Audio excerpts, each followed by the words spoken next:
boa noite. A satisfação de estar nessa casa tão tradicional, tão antiga. E quero, com isso, saudar mais uma vez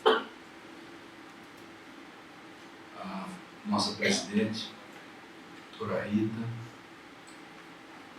que esteve, nos encontramos agora seguidamente em dois eventos do Abracrim e também em São Paulo, no jantar que organizamos em face de uma questão institucional do Supremo Tribunal, que estava, naquele momento, sob ataques, ao ponto até de, lá no Rio Grande do Sul, queimarem 11 bonecos representando os ministros do Supremo como se fosse a Ku Klux Klan nesses tempos, né? Então, urgia que nós fizéssemos um evento para isso. Já estava a doutora Rita também, com tanta gente importante prestigiando esse evento, do qual eu tive a honra de ser o mestre de cerimônia. E quero saudar também o Dr. Carlos Eduardo, saudar a Ângela, o Cláudio, chamo assim porque o Cláudio foi meu aluno e a Ângela é aluna. E em nome de todos os demais, todos que estão presentes aqui, eu quero saudar todos e para usar o jargão todas, meio assim com todas, e no todos estão todas, enfim. O Adilson é um querido amigo, antigo, e temos a honra, os dois, de ter um grande amigo em comum, botafoguense, que é o Vicente de Paulo Barreto, essa figura impoluta, o último dos playboys do Rio de Janeiro, né? Sempre um terno cortadinho, elegante, maravilha. O Vicente é um cara fofo, né? Agitado, enfim. Amanhã farei uma banca com ele, professor que é da Estácio. E foi um dos que me trouxe ao Rio de Janeiro. O Vicente Barreto foi, junto com o André Ochoa, nos anos 2000, mais o André Andrade, que foi meu aluno na primeira turma de mestrado da Estácio, e que agora foi meu orientando de doutorado, o André Gustavo, que agora também é o presidente da escola, diretor da EMERG, onde estarei segunda-feira, 11 da manhã, palestrando num congresso, e a Inês vai estar me ouvindo pela enésima vez, além de ser aluna que ouve tudo que eu contar aqui, ela já ouviu, enfim, pela insistência. E estarei lá falando sobre sobre a magistratura que queremos. É um tema muito interessante e eu vou parafrasear a minha palestra. Adilson será, lembra desse famoso livro Eles, os Juízes Vistos por Nós Advogados, do Carnelotti? Eu vou falar sobre eles, os professores vistos pelos juízes.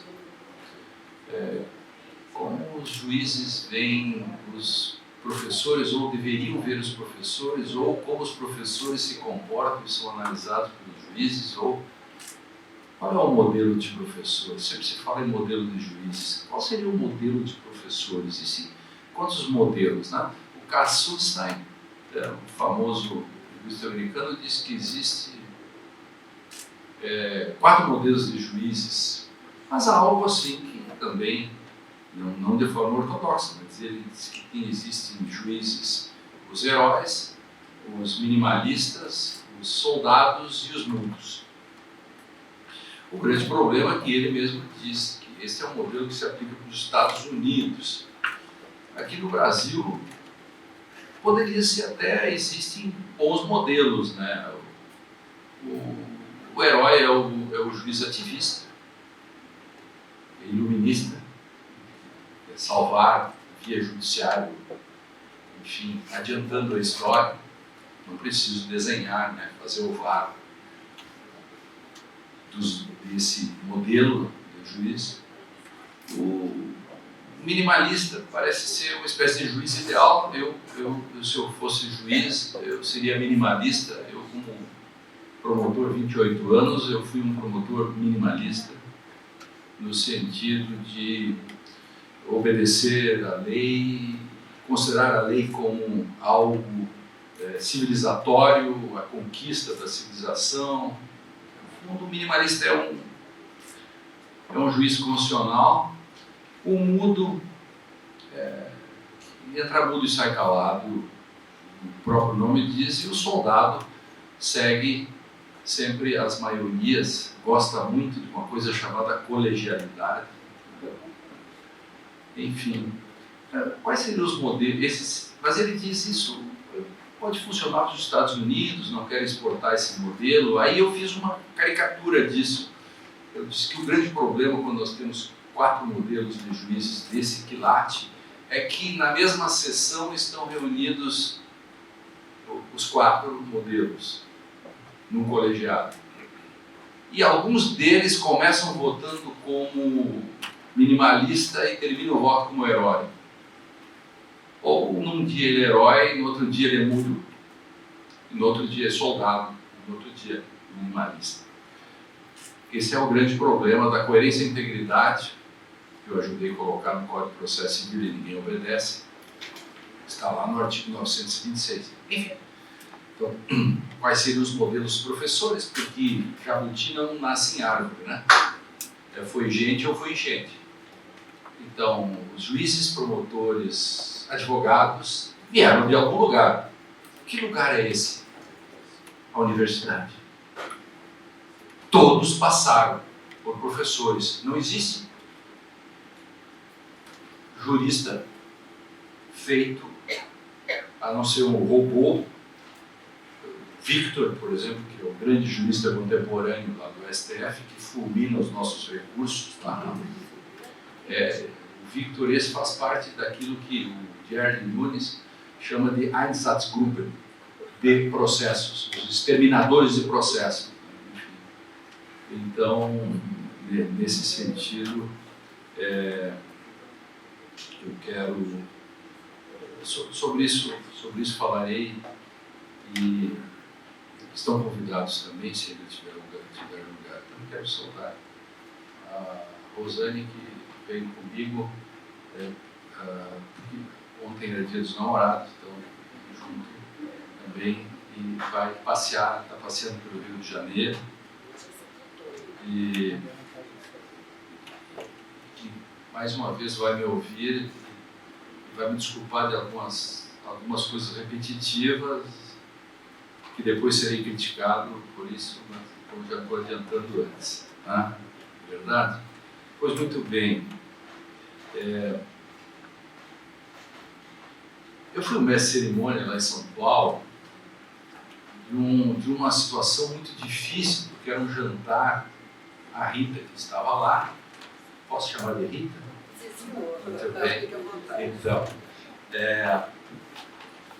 era um problema, Carlos Eduardo, que todos comiam nacos generosos de carne, um restaurante finíssimo. Eu fui o único que não jantei, porque o mestre cerimônia não janta. Terminou, tinha lá comida.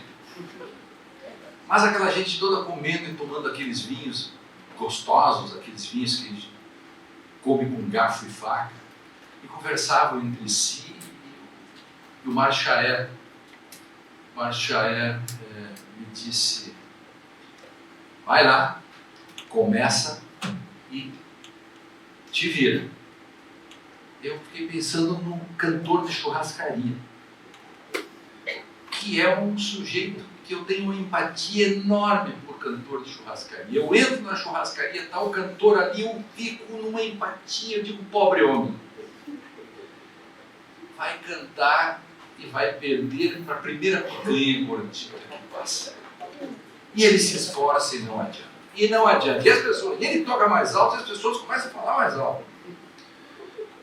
Aí eu pensei, como que eu posso chamar a atenção desse povo?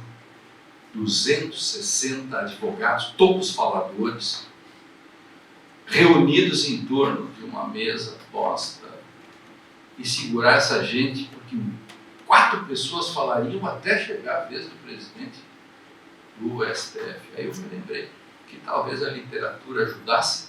Eu repito o que eu contei lá no início e eu faço em homenagem a todos que estão aí, que é um conto do Tolstói, que eu adoro. É uma homenagem aos juízes, é uma homenagem aos advogados e aquelas pessoas que gostam de literatura. Então, como é a minha primeira palestra aqui no IAB, tá? Faço essa homenagem à Rita e essa bela casa com Tolstói, com um conto chamado Justo Juiz, com pequenas adaptações streckerianas, né, que a conjuntura exige. Passa-se, consta, no Marrocos, o rei Balbacas estava encantado com um juiz lá do fundo do reino, que julgava muito bem, todos diziam que juiz, que justo juiz. E ele então veste-se de povo, pega o seu cavalo e vai até a cidade murada, claro. Chega na entrada, diz um mendigo, ataca-lhe e pede carona. E o rei diz, suba, e foram até o centro da cidade. Quando chegaram lá, o mendigo disse, desça do meu cavalo. Ele disse, como desça do meu cavalo? O cavalo é meu, se não, o cavalo é meu, o cavalo é meu, o cavalo é meu. Aquela discussão, juntou gente, vamos levar na presença do juiz. E o juiz estava começando a trabalhar. Primeira sessão do dia era a discussão de quem pertencia, olha o contexto, de que contexto, o contexto a quem pertencia uma bela mulher, que era disputada por um sábio, intelectual e um camponês. E ele disse, deixem a mulher comigo e voltem amanhã. Caso seguinte, um azeiteiro e um açougueiro, o açougueiro coberto de sangue, o azeiteiro todo tapado de óleo, cada um segurando um naco de dinheiro, e deram as suas versões, e ele disse, deixem o dinheiro comigo e voltem amanhã. Caso do cavalo, cada um contou sua versão, e ele disse, deixem o cavalo comigo e voltem amanhã. Pois, um blogueiro que estava lá, no WhatsApp da época, põe um meme no WhatsApp dele, que é a Neocaverna, né? Enfim. Disse, juiz foge com o cavalo, dinheiro e ainda a mulher das partes. Escândalo. Mas aquilo foi fervilhando por todos os WhatsApp, as redes sociais da época, os camelos, enfim. E o Jornal Nacional de lá já noticiou com William Bonner, né? Diz assim, escândalo no judiciário, o juiz pega o cavalo, a mulher e o dinheiro e se manda. E o Jornal do Estado de São Paulo já botou na manchete, veja os reflexos econômicos da fuga do juiz. A revista Caras, assim, veja o enxoval da mulher disputada pelo sábio e pelo camponês.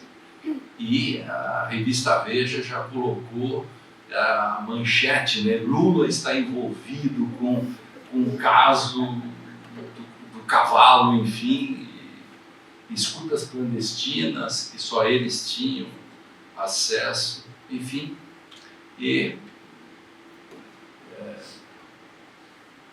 o conjuro, obviamente, deu o direito de defesa do juiz e fizemos um manifesto, né, dizendo que o juiz tinha direito à presunção da inocência.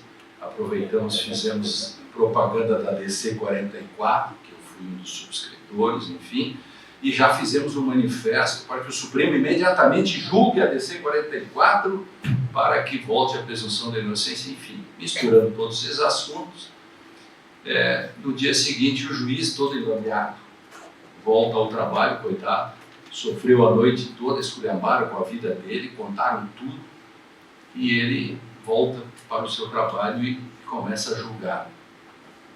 Começa o trabalho, e ele diz: caso da mulher disputada pelo sábio e pelo camponês, a mulher é do sábio e deem 50 chibatadas do camponês por litigância de má fé.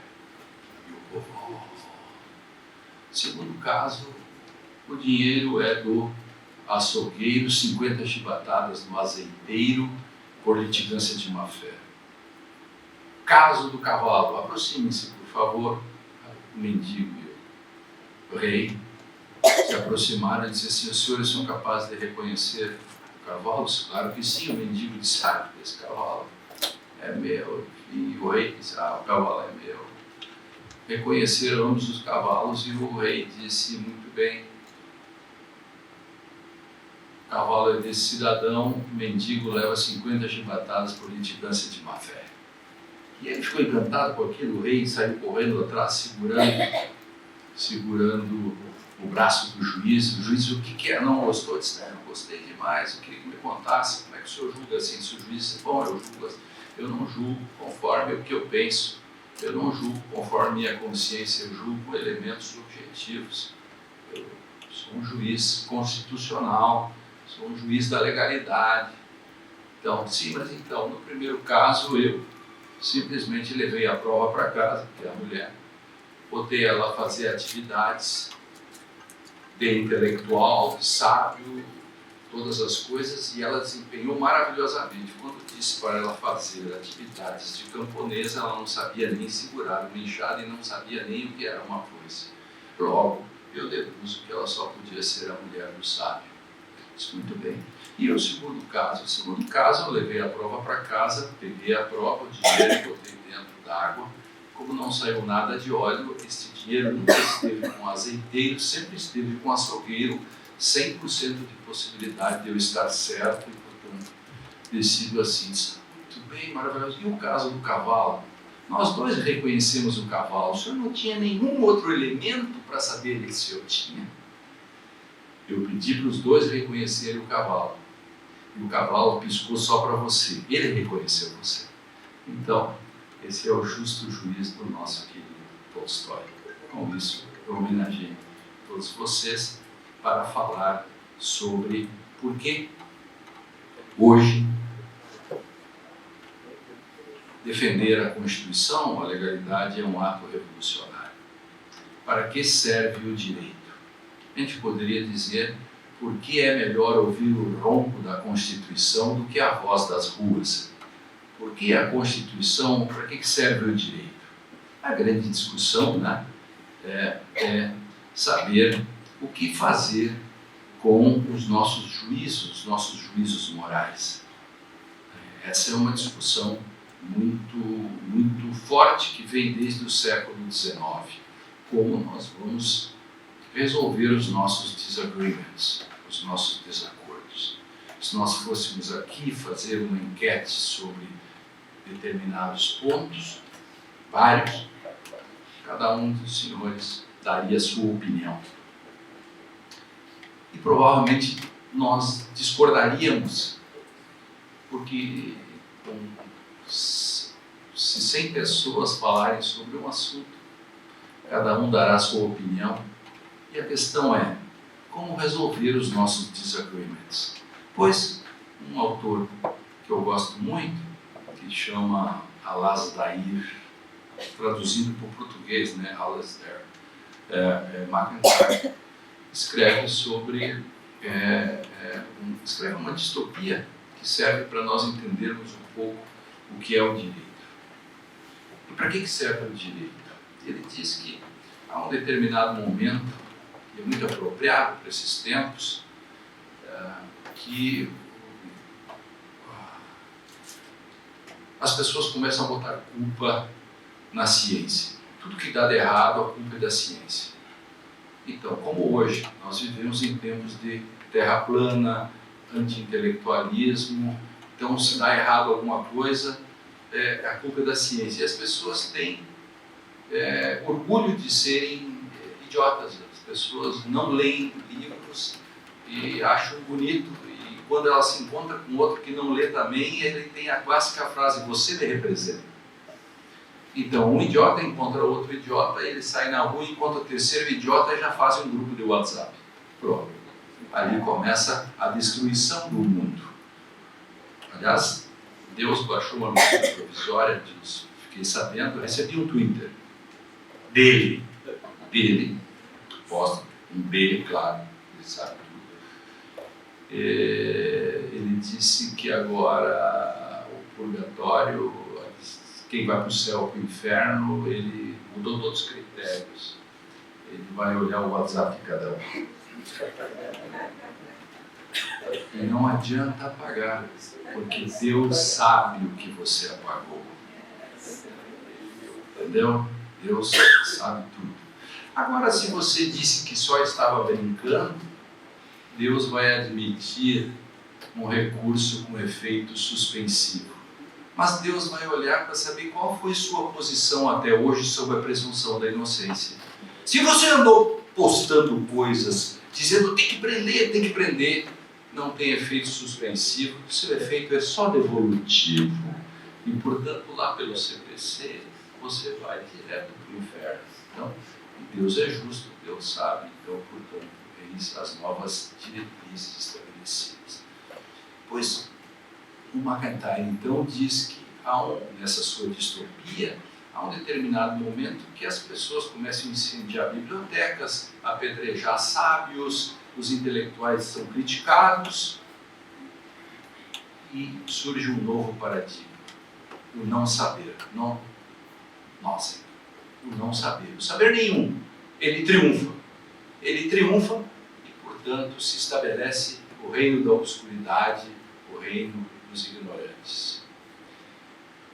Mas há um movimento que se estabelece contrariamente, porque é um grupo de resistência, e há um determinado momento em que, uma vez tudo destruído, começa a se buscar de novo fragmentos para tentar fazer o enfrentamento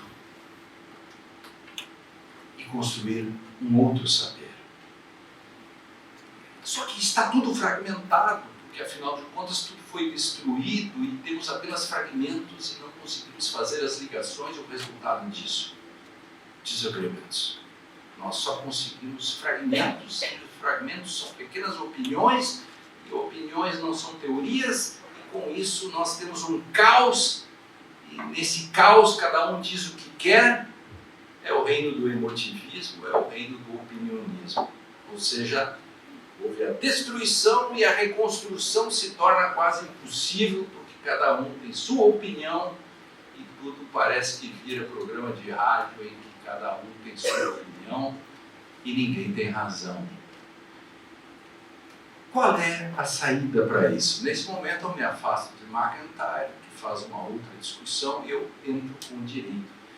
Pois o direito será esse locus de consenso construído para resolver os nossos disagreements. Os nossos desacordos são resolvidos pelo direito.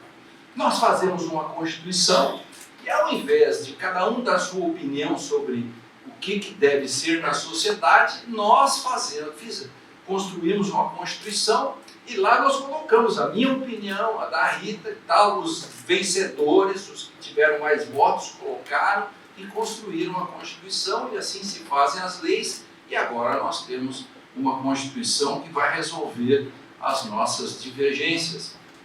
Qual é o grande ponto? O ponto é que se eu tenho algo que resolve as minhas divergências, que é a Constituição, se eu interpretar essa Constituição com os mesmos disagreements que eu tenho para construí-la, eu já não tenho Constituição. Eu terei uma nova fragmentação. E eu tenho uma nova fragmentação, eu tenho uma crise que se estabelece em face da fragmentação, eu tenho que começar de novo. As condições, portanto, que eu preciso é que critérios eu tenho para que esta Constituição que nós construímos para resolver os nossos desacordos não seja cortada em fatias em face de novos desacordos.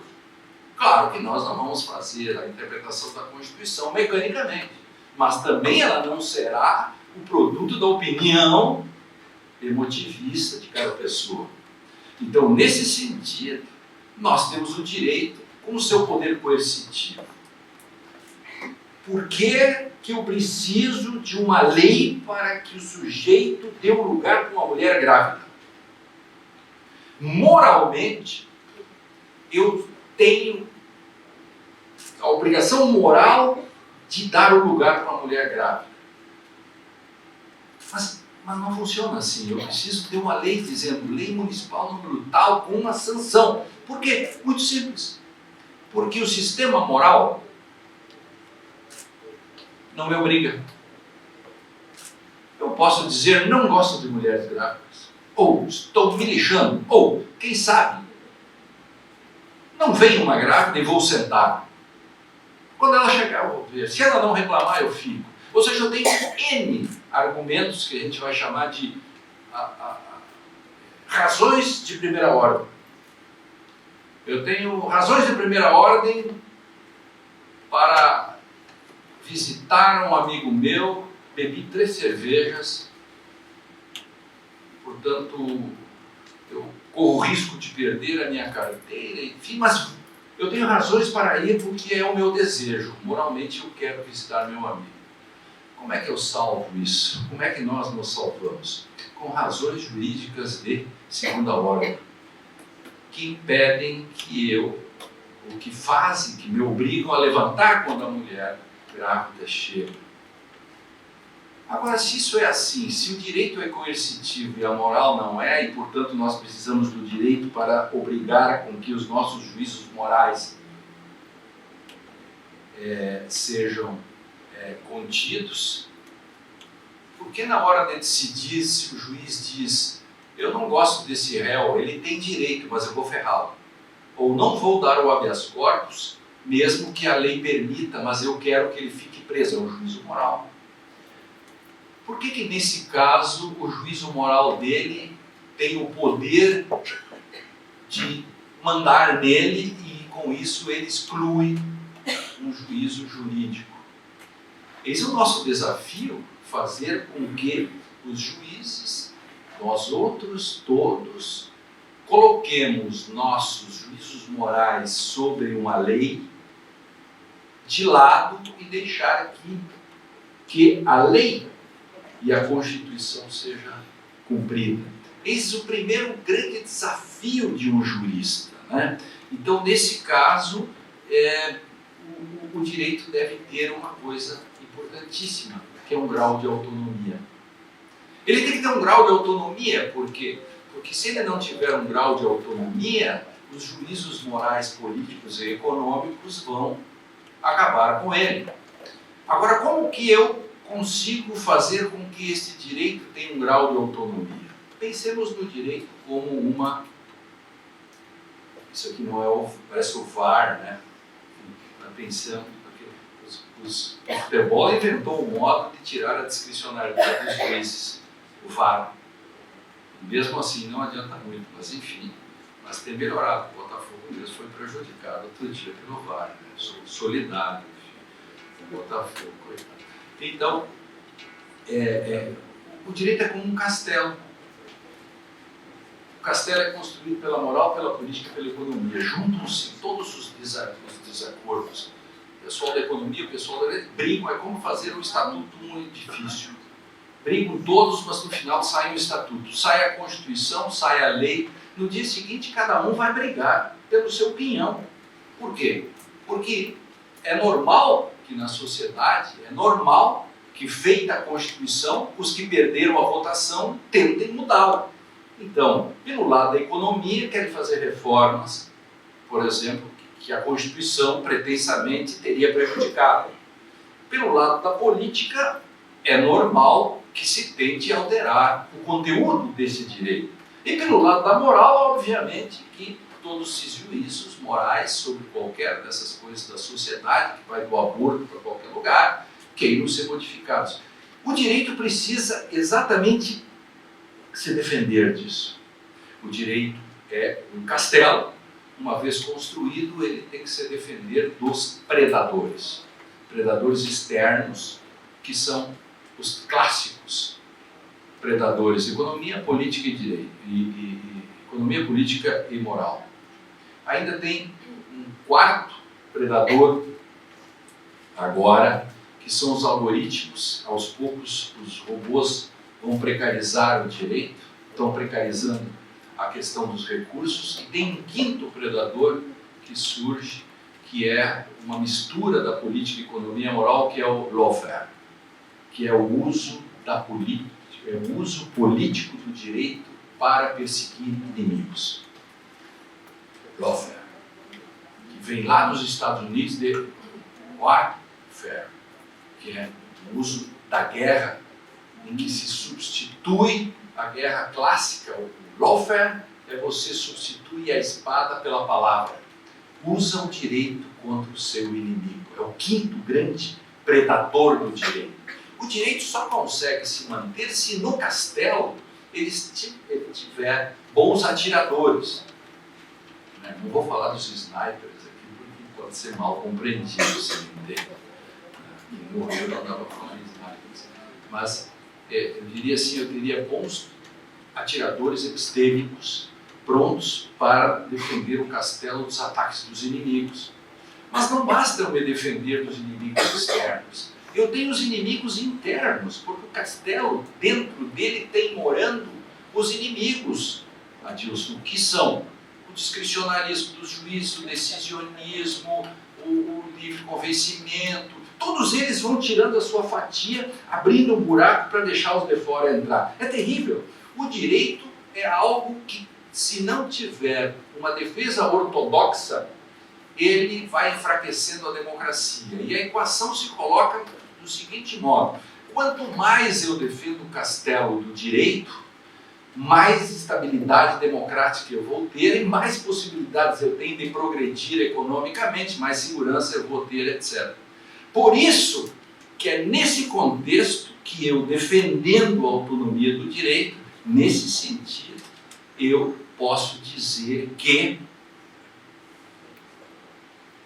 defender o direito e a Constituição é uma atitude revolucionária no sentido de defender a própria democracia, principalmente quando o Brasil é aquilo que se chama de uma república que visa erradicar a pobreza, fazer justiça social. Isto é o cerne do que se chama de Estado social. Então, nesse sentido, nós precisamos estar atentos com relação a uma coisa que todos os dias se fazem por aí e não nos damos conta. O próprio Supremo faz muito isso, que é dualismos metodológicos. De novo, a importância da ciência para demonstrar aquilo que nas práticas cotidianas as pessoas não conseguem explicar. Como é que se consegue explicar que a voz das ruas pode valer mais que a Constituição? Se cada um sabe que a Constituição é um remédio contra maiorias, que a Constituição é exatamente aquilo que sustenta a democracia, se nós sabemos tudo isso, se o Supremo Tribunal é um órgão contramajoritário, Portanto, se a Constituição é um remédio contra maiorias e a Constituição é a explicitação do contrato social, eu tenho alguém que tem que proteger o direito, que é o Supremo Tribunal, contra majoritariamente. Isto quer dizer que a voz das ruas tem que ser contida.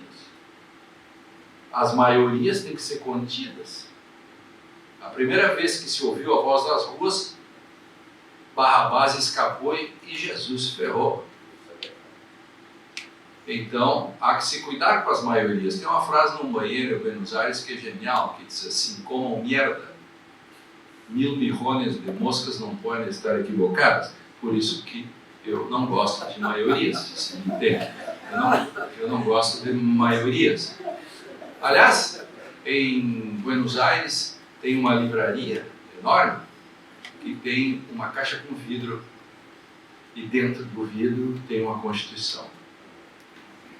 E por fora está escrito, Márcio Alberto: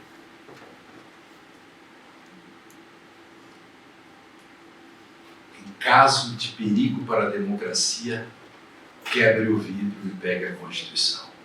Não é genial? Então, hoje nós estamos com um martelinho na mão. Estamos prontos para quebrar o vidro para pegar a Constituição. A Constituição é esse remédio contra as maiorias que querem usurpar a própria Constituição, e por isso defender a Constituição é um ato revolucionário. É nesse sentido que se coloca essa questão da Constituição como esse ato, esse modo, né, contra-majoritário que se coloca. Então, mas o que está por trás disso? Está por trás disso uma coisa velha que chama dualismo metodológico. No final do século XIX, havia o positivismo, ainda explicava na aula hoje isso, o positivismo estava explodindo. Porque o positivismo era um sistema de regras e a sociedade era uma coisa efervescente. Imagina, século XIX, estávamos brigando, todos, o mundo, por 8, as pessoas trabalhavam 18 horas, havia lutas sociais, toda a efervescência daquilo que era o século XIX, e o direito segurando tudo a partir de uma perspectiva, digamos assim, exegética, positivista, dependendo do país que era. Aí veio a ideia que é aquilo que se chama de mutação funcional. Ali surge a ideia de mutação, que é exatamente o modo de contrapor uma realidade social a uma realidade normativa. Resultado, Jelinek Laban, por exemplo. A realidade social é mais forte do que a realidade jurídica. Logo, mutemos. Aí é a noção de mutação. Naquele momento tem um sentido. Mas é problemático se você tem uma Constituição que aponta para o contrário. Por exemplo, uma Constituição para de Weimar. Daí surgiram as teorias integrativas. Ou seja, temos que passar por cima do dualismo e fazer integração. O segundo grande integracionista foi Hermann Heller, que disse o seguinte: entre a realidade social e a realidade normativa, mude-se a realidade social, porque se a Constituição diz que há que se fazer tais coisas, a força normativa da Constituição não pode jamais ficar prejudicada em face da realidade social ou da voz das ruas ou qualquer desse tipo de coisas. Então, com 3 páginas de Hermann Heller, eu derrotaria hoje parte da reforma trabalhista. Com 3 páginas de Hermann Heller na sua teoria. Um homem do seu tempo, mas um homem visionário, que antes de todos os autores, depois do segundo pós-guerra, já sabia e já dizia que a Constituição tem uma força normativa. Que a Constituição vale mais do que a própria alegação de que a voz das ruas quer outra coisa. Não. Isto vale. Por que estou falando isso? Porque a ciência do direito, o conhecimento do direito, faz com que nós venhamos a entender um fenômeno que está aí, mas não sabemos explicá-lo. Aí você começa a explicar. Quando o Supremo Tribunal diz, mas as vozes nas ruas diz isso, aí devia um ministro levantar e dizer assim, desculpe, mas eu vou explicar isso agora, já que estamos na TV Justiça, eu vou explicar para todos o que é o dualismo metodológico, que o senhor está fazendo, quando ele fala a voz das ruas, o senhor está fazendo algo que se fazia no final do século XIX. Só que agora nós temos uma Constituição compromissória e dirigente que diz o contrário. E, portanto, teoricamente, o senhor pode politicamente fazer isso. O senhor pode moralmente pensar assim. Mas como jurista, o senhor não pode fazer assim. A ciência do direito, a teoria constitucional, aponta para o lado contrário. Veja a importância dos professores. Veja a importância dos escritores. A doutrina tem que voltar a doutrinar. A importância da doutrina no Estado democrático de direito. Então, nesse sentido, vejam que, quando eu falo aqui, e tenho feito isso todos os dias, que a moral não pode, a moral e direito estão juntos, mas uma vez votado a Constituição ou as leis, a moral não pode mais corrigir o direito. Isso é o início de uma complexa discussão, que eu falo por aí nessa discussão apenas para dizer que, obviamente, o direito nem é mecanicamente aplicado, mas também não é algo que está à disposição daquele que interpreta.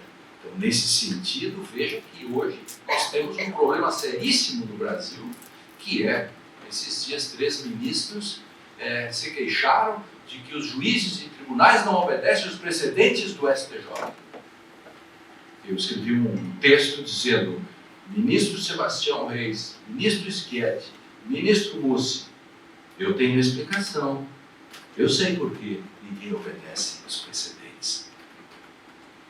Os senhores não fazem precedentes. Os senhores fazem teses. Teses não são precedentes. Bom, aí eu teria que agora fazer um parênteses de 5 dias para explicar o que são precedentes, mas não é disso que se trata. Apenas anunciando um dos problemas, que, ao ponto de dia desses, o ministro Fachin nega uma reclamação sobre a súmula 11, que trata da proibição de uso de algemas em audiências. No caso concreto, Adilson, era uma maneta. Maneta. O cara pesava uns 40 quilos de maneta, de algema. O juiz algemou. O advogado fez a reclamação. Newton, Eduardo Newton, defensor, fez a reclamação. Os juízes não obedecem aos precedentes. Não obedecem aos precedentes do Supremo. Imagina uma súmula que é composta por precedentes. Pois não é que o ministro negou. Negou o seu próprio precedente. Como é difícil fazer direito nesse país. Como é difícil manter o grau de autonomia do direito nesse país. Que tarefa nós, juristas, temos e como nós somos importantes.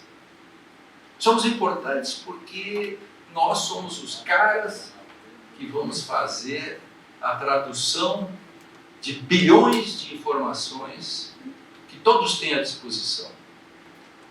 São informações que não são conhecimento. Nós transformamos informações em conhecimento. Todos têm acesso à informação em 1 segundo, com um clique no Google. Mas por que existem tantos imbecis no mundo? Por que os idiotas aumentam em número e o número de informações aumenta? Mais informações, mais idiotas. Não devia ser o contrário? Mais informações, menos idiotas? Sabe por quê? Porque informação não é conhecimento. E conhecimento não é saber. Saber não é sabedoria. Quem sabe? A gente fazendo a transformação da informação em conhecimento, aleluia, irmãos, já é alguma coisa. Mas se nós conseguirmos nos esforçar um pouco mais e transformarmos o conhecimento no saber, aleluia, irmãos, amplamente. E quem sabe, estudando bastante, lendo livros, e não esta praga contemporânea que são os resumos, resuminhos, resumões, essas coisas todas que aparecem nas faculdades, já ninguém mais tem livros. Aí teremos, quem sabe, uma sabedoria. Nenhum dos senhores, nenhuma das pessoas que eu conheço de sã consciência se deixaria operar por um médico que tivesse estudado num livro chamado Operação Cardíaca Resumida.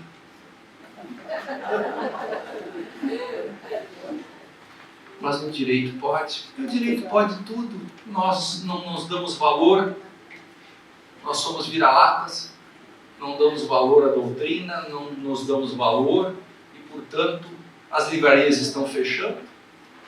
Os alunos na sala de aula vivem com o seu tablet na mão, o seu WhatsApp. Por isso que Deus vai castigar isso. Entendeu? Abra seu olho. Aí eu estou dando aula. Kelsen disse isso, e o aluno. Ele foi conferir no Google, filho da mãe. Eu conheci Kelsen. Aí o moleque vai olhar no Google. Eis os tempos que vivemos. Que as livrarias fecham e os idiotas aumentam. Então, nesse sentido, o ensino jurídico ajudou a crise e ajudou ao fracasso. A literatura está desaparecendo e acho que está na hora de quebrarmos o vidro, talvez. Então, nesse sentido, gostaria de que pensássemos muito sobre como nós podemos construir condições para que superemos decisões arbitrárias, conluios entre juízes e promotores, absolutamente antirrepublicano. Imaginem se um advogado combina com o juiz a absolvição do réu e depois, de fato, o réu absolvido, a casa cairia. Mas o Ministério Público e o juiz podem. O que fazer para isso? Bom, de um lado nós temos o ensino jurídico que precisa urgentemente voltar a ser um ensino jurídico, e a primeira coisa que tem que ensinar para o menino quando ele entra é assim: querido, aqui é faculdade de direito, tá? Você não vai estudar política, você não vai estudar outras coisas, vamos estudar direito primeiro. Primeiro você aprende o que é direito. Assim como o médico, quando começa a estudar, diz assim: meu filho, aqui tem um corpo humano. Sabia? Corpo humano, prazer, aluno, estudante de medicina, aqui tem um coração. Coração, e, tá? Eles apresentam tudo. Diz assim: você vai estudar medicina. A sua opinião, se o coração é bom ou ruim, isso não importa. Você vai salvar o cara. Essa é a sua questão. No direito é a mesma coisa. Eu não quero saber sua opinião, moleque, se esta coisa é boa ou ruim. Eu quero que você aprenda isso. Assim como eu também não quero que o Supremo diga que a lei é boa ou ruim. Ele vai me dizer se ela é constitucional ou não. Não quero saber a opinião pessoal. Não me importa a opinião pessoal do juiz, do promotor sobre algo. Por quê? Por que seria importante a opinião dele? É importante quando a gente coloca de lado o direito e enfraquece ele por juízos morais e políticos. O grau de ortodoxia para isso é fundamental. Por isso que eu sou um jurássico do direito. Né? O dinossauro mais antigo do mundo foi encontrado na minha terra, Buto, a 3 quilômetros de onde eu nasci, 260 milhões de anos. Por isso que eu sou um dinossauro, eu tenho DNA de dinossauro, eu sou o cara que resiste com a Constituição e sempre está pronto para quebrar o vidro. O papel do jurista é fazer essa resistência constitucional. Uma das coisas que nós podemos mudar no Brasil, e eu já fiz essa proposta para a OAB, já mandei para o Parlamento, são algumas questõezinhas. Querem ver? O Estatuto de Roma, ninguém se dá conta que o Estatuto de Roma foi incorporado pelo direito brasileiro. Sabe o que diz o artigo 56 do Estatuto de Roma? Vou ler para vocês. Tudo isso que está acontecendo aí não precisava ser assim.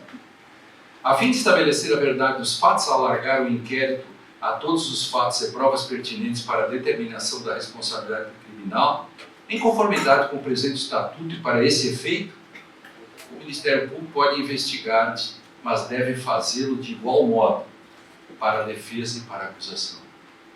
Não é genial? O artigo 160 do Código de Processo Alemão diz a mesma coisa. O Ministério Público invade e busca a verdade, tanto para a acusação como para a defesa. O Código Penal alemão tem o artigo 339, que diz o seguinte: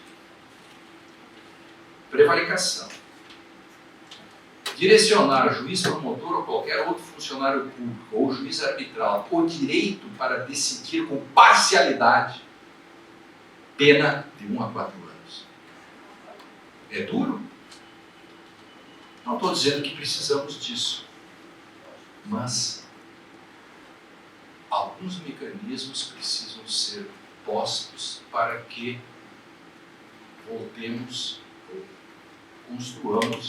venhamos a construir um direito que tenha equanimidade, fairness, um direito que tenha essa condição de que eu não dependa de sua opinião pessoal. Que eu não dependa daquilo que você, como ministro, pensa sobre o direito.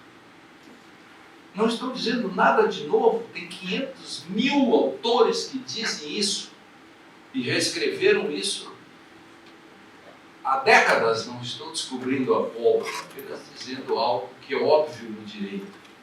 O direito tem um grau de coerção, esse reivindica a autoridade legítima, e quando for aplicado, não pode ser substituído pelos juízos pessoais morais de cada um. Tão simples isso. Doa quem doer. A democracia passa por isso. Então, algum resumo sobre isso. Nós não temos um sistema, um dos problemas que nós estamos fragilizados. Um dos problemas é que, como dizem os 3 ministros, não se obedece precedentes, mas o problema é que não temos precedentes. Tanto é que os textos mais lidos nas redes sociais são quando sai assim: STJ divulga novas teses jurídicas. Claro, todo mundo vai correr buscar as novas teses jurídicas, mas isso não são precedentes. Precedentes não têm data de nascimento, nem certidão. Um precedente surge, se ninguém o aplicar, ele morre por inanição. Precedentes são feitos para resolver casos do passado, contingencialmente aplicados no futuro e no presente. Simples assim. O que nós estamos fazendo são teses com perspectivas legislativas para o futuro. Como elas não têm uma origem, uma holding no caso concreto, elas se transformam numa espécie de lei. Como nós não obedecemos leis, também não obedecemos as teses e voltamos a estaca zero. Por isso que os 3 se queixaram. Ninguém obedece o nosso presidente. Claro, sem dúvida, eu tenho visto isso, nem os próprios ministros, no caso esse que eu contei, obedece seu próprio precedente. A doutrina se entregou para uma coisa que eu chamo de realismo retrô, que é o direito é aquilo que os tribunais dizem que é. Mas se o direito é o que os tribunais dizem que é, por que você continua escrevendo e estudando, escutando a mim neste horário? podia estar em casa. Porque se o direito é o que os tribunais dizem que é, você não vai aprender absolutamente nada comigo. Meus livros são absolutamente inúteis. Seu doutorado, seu mestrado não vale nada. Porque a sua perspectiva realista de que o direito é o que, além de ser uma visão pessimista da sociedade, que o direito é o que os tribunais dizem que é, ao fim e ao cabo. Então você não serve para nada. Nenhum advogado, ninguém, nem eu, o professor, então, estamos desempregados, Adilson. A coisa está feia. Já a aposentadoria está difícil, agora estamos desempregados. Então, estamos perdendo agora, inclusive com um novo inimigo, que são os algoritmos. Os algoritmos estão chegando os algoritmos. Lembra da música dos alquimistas? Então, além dos juízes morais, políticos e econômicos, né, há um novo predador, esse da inteligência artificial. Eu dizia hoje à tarde, nós brincávamos com isso. Lembra quando você ia ao shopping, você tinha um cara que cobrava para você o estacionamento? De repente você chega ao shopping e o sujeito perdeu seu emprego. Você deixa o trabalho. Esse cara perdeu seu emprego, vários perderam o emprego. E agora você tem que ir para outro andar, entrar numa fila, você mesmo paga, demora muito mais. A questão é saber o seguinte: ele perdeu o emprego para quê? Fez bem para ele? Não, fez mal para ele, fez mal para você, consumidor. Fez bem para quem? Para o shopping. Assim são os algoritmos. Faz bem para quem? Essa resposta o direito tem que dar. Essa resposta nós temos que dar. Os franceses agora estão preocupados com isso. Com essa questão da predição, que começa a expor a própria privacidade dos juízes. Estou escrevendo um texto sobre isso na semana que vem. Então, a doutrina, que deveria voltar a doutrinar, não tem colocado isso que eu tenho chamado de constrangimento epistemológico, ou seja, que eu chamo de fator Julia-Roberts. Há muitos anos eu inventei isso, que é o fator Julia-Roberts, que é o caso do filme Dossiê Pelicano, onde Julia Roberts está na aula e o marido dela, o namorado dela é o professor de Harvard, né?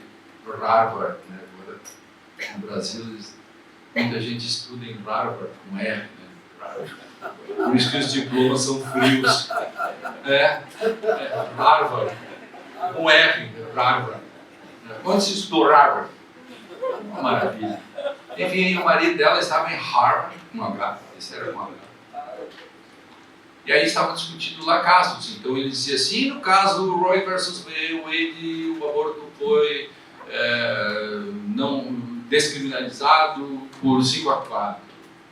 Vamos para o próximo caso. Aí foi um dos casos, aí chega um caso assim, o caso Hardwick versus Bowers, na Geórgia, um sujeito homossexual foi punido de 1 a 20 anos, porque a lei diz que pode criminalizar a sodomia, e o Supremo disse, a Suprema Corte disse que, por 5-4, que não é inconstitucional o Estado criminalizar a sodomia.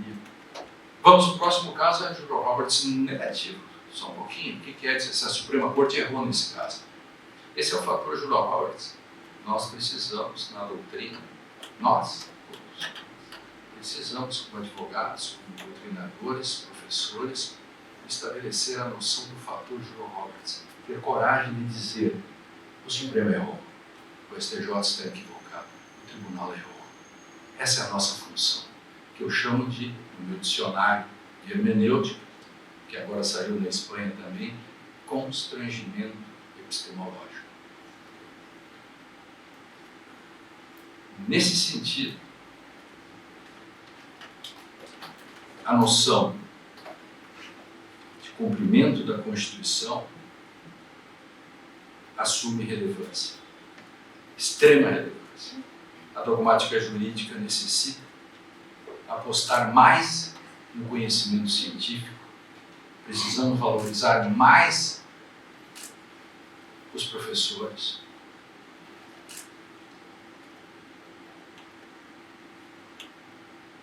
temos que criticar quando necessário,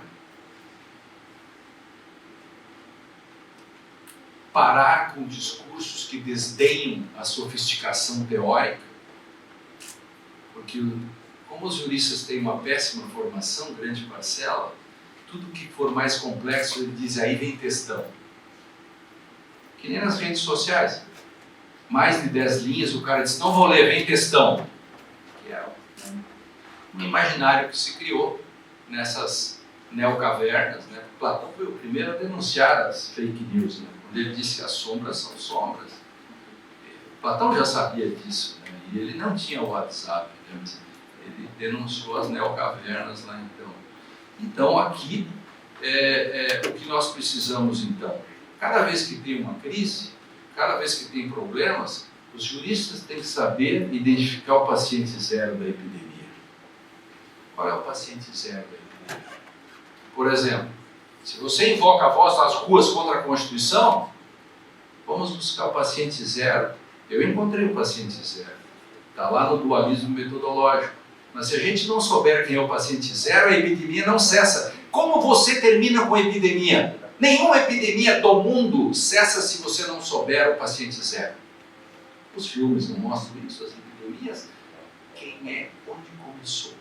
A ciência identifica o paciente zero. Quem é o paciente zero da interpretação X, do desvio semântico X, ou do truque, do drible da vaca hermenêutico? Enfim, quem? Nós, professores, juristas, temos que saber identificar onde está o paciente zero. Essa é a nossa função. Sem o paciente zero, o epistêmico, nós não conseguiremos demonstrar onde está o problema. Coisa simples, quando alguém inventa um princípio, aí você tem... Eu sei qual é o paciente zero, onde está o problema, isso na outra conferência. Mas aí eu brinco com isso quando o sujeito quer me aplicar um princípio, essas coisas tipo o princípio da afetividade, que não quer dizer nada, porque não é jurídico, mas é um direito fofo, as pessoas adoram o direito fofo, fofismo jurídico, né? Eu me lembro do Groucho Marx, né? Por isso eu sou marxista, o Groucho Marx, entendeu? Então, eu sou um homem de princípio, mas se você não gostar, eu tenho outros. Eu tenho quantos você quiser, não tem problema nenhum. Então, por tudo isso, cumprir a Constituição é um ato revolucionário, e a Constituição está numa caixa de vidro. Se tiver perigo, a gente quebra o vidro. E homenageando a todos, para fechar 55 minutos, 57, para ser bem profissional, entendeu? Eu homenageei também a todos, o IAB, com um filme que eu gosto muito, que é A Ponte dos Espiões, que é um filme com Tom Hanks, eu acho que é um livro também, que eu chamo aí de Mostra como que age um advogado. Nesse filme, um espião russo é pego no labor da espionagem e a pena é de morte. E os Estados Unidos designam um advogado para ele e é designado um personagem feito pelo Tom Hanks, que é o Sandoval. O Sandoval é um advogado seguro, tem lá sua vidinha, enfim, sua casa, um filho quase adolescente. O Sandoval vai lá e eles dizem, vai lá, Sandoval, fazer a defesa, mas fizeram proforme, só para dizer que o sistema funciona. E não é que o Sandoval vai e começa a fustigar para saber se tinha mandado. Existia mandado para entrar na casa do espião. E o juiz disse, que mandado, rapaz? Não, mas o mandado tem um precedente, aí invoca um precedente, e já tem a primeira briga com o juiz, e uma briga feia, e ele vai para cima, e aí começam a falar mal dele. Na empresa dele, começam já a dizer que pô, levou a sério demais. Olha o teu negócio. Você é comunista? Ele chega em casa, o filho deles, pai, você é comunista? Por quê? Se você está defendendo o comunista, eu estou só fazendo o meu trabalho. E assim ele vai indo, vai fazendo a defesa cada vez mais forte. Um cara do FBI manda um agente falar com ele. Ele senta com o cara e ele diz, olha, você é advogado, né? Pois é. No FBI, assim, no governo, a gente não tem esses negócios aí, essas coisas que vocês usam aí, esse livrinho aí, você está falando da Constituição, né? Sim, vocês, aí ele disse assim, você é descendente de irlandeses ou de quê? Ele disse assim, sim, pois é, eu quero só dizer o seguinte, que aqui nos Estados Unidos, Sandoval disse para ele, essa coisa chamada livrinho é o que salva a democracia. E você, motherfucker, saia daqui e expulsa o cara. Esse é o Sandoval. Quando chega o Sandoval, finalmente vai visitar de novo o seu cliente, enfim, porque ele vai entrar com recurso junto à Suprema Corte pela condenação do seu cliente. O velho espião pergunta para ele assim, você nunca me perguntou se eu era culpado ou inocente? Ele disse, não me importa. Eu sou advogado, eu faço o meu trabalho. Ele disse, aí o espião diz, mas você me faz lembrar o meu pai. O meu pai tinha um amigo, o meu pai sempre me contava desse amigo dele, que era um sujeito que era ligado à defesa dos trabalhadores, dos humildes. E a polícia do czar chegava lá, prendia todo mundo e batia nele. Batia nele. E cada vez que ele apanhava, ele levantava. Cada vez que ele apanhava, ele levantava. Ele apanhava, ele levantava.